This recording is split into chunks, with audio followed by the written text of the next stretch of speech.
So what really bothers me about this interview with Lori and Melanie is the police is the way that Lori continues to interrupt Melanie and seems to know more about the happenings between Melanie and Charles than Melanie even knows. Melanie first says that when she pulls up, she sees that there's a white car there that she doesn't recognize.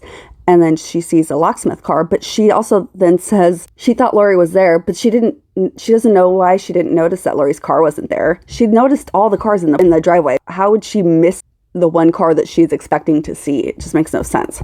But the main thing that really bothers me is when Melanie says that she was talking to Charles and she asked Charles, would you be willing to give me Lori's purse? Why the hell would she be taking Lori's purse?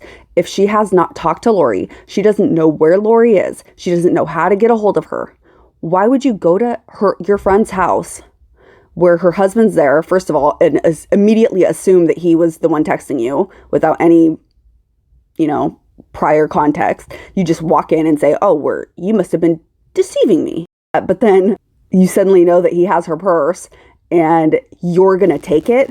How is she going to get her purse back from you? She doesn't have her phone. She has no way of contacting you. You don't know where she is, but you're going to take her purse from her home and just leave and take it with you and go home, I guess. Because at this point, you still have yet to hear from Lori and have no idea what's going on with her other than talking to her husband and saying he's asking you what's going on with Lori. She's acting weird. And then your response is, are you willing to give me Lori's purse so that I can take it with me and go home? I have no idea where Lori is. I can't contact her, but I'm going to take her purse with me. It makes absolutely no sense. So to me, this says that she's willing to lie to the police, but also she was lying here and she had already been talking to Lori and was probably sent there to see what was going on with Charles, just like she was sent to the other Melanie's house to see what was going on with the kids after they shot at her husband. She was just sent there. And then what really just bothers me is then she goes with Lori to the police station and lies to the police about it. Why? Another thing is later on, Tylee is saying that Charles had texted her and was like, I'm so sorry, I had to do it. And then Tylee mentions something about him filing a police report and they ask about that. And she's like, well, I don't know. So at this point, they don't know that the mental health thing has even happened or anything with the police has happened. But I think that this says that her saying that is kind of a tell that they do know about the police report. And I think that the bishop might have been the one to tell Lori.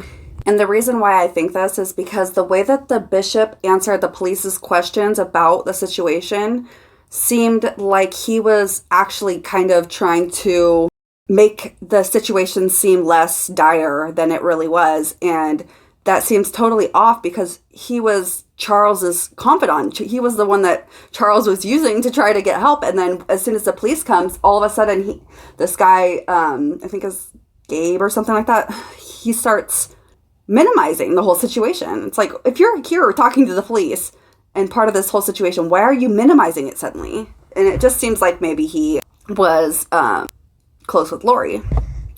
So it's just my speculation. There's a lot of other inconsistencies in this interview, but just I think the damning one is when Melanie says that she asked Charles to give her Lori's purse. It makes absolutely no sense why she would take Lori's purse from her home with her when she is not in contact with Lori and doesn't know where Lori is and has no clue what's going on.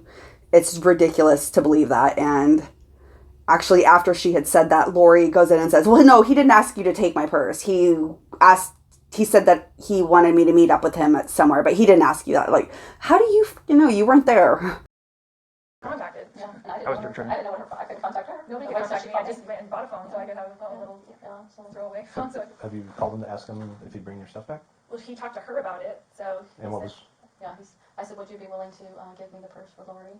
And he goes, no, unless she does this, and all these. Don't speak in generalities. I want specifics. What did he say? Therapy today, or something. Therapy. He wasn't going to give you the purse. He just was saying he'd give it to me if I need it there. Okay. Right? I don't really want to talk to him today, but I don't have to. he was changing the locks in front of the door fix where he kicked it in, so that The locksmiths were there, so I'm glad that they were there, but there was a white Suburban, which I don't know, it was up, I don't know where I got that car, but anyway, it was a few vehicles, so I didn't know, who, I suspected it would be her. I should have noticed that your car wasn't there, but I didn't notice that. Okay, what kind of car do you drive? See if he'll come here and we can facilitate him giving your purse back. That would be fun. You wanna try that? I know he has it because he. Obviously, he's texting Yeah. her. Texting Yeah. and all my family and the kids too. Yeah, definitely, that's her phone, so we know it was him that took the purse, because he. What's he texting you? I have the text. He was basically just texting me. He's acting like that my son was in danger. I'm worried about JJ's Okay. safety and things, and texting her like he's gonna. So he at first texted me, "You doing okay today? Hey girl, are you sick? Please your mom. I may not be home for a bit. Love you." Sent me a strange link to a website about our church. About That- crazy people. Yeah. Said this is what's happening, and then he texted me at almost midnight. "I'm so sorry, but I have no choice. I'm just sick. Danger. I had no choice."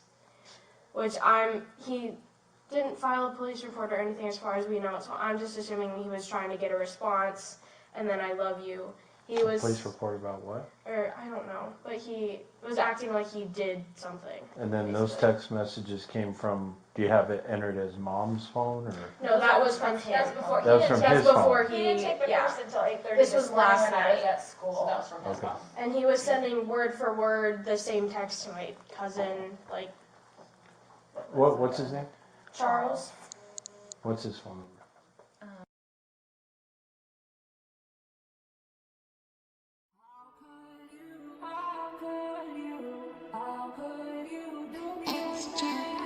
When all I wanted to do was relax, sit back, have a tap of a dab, take a nap.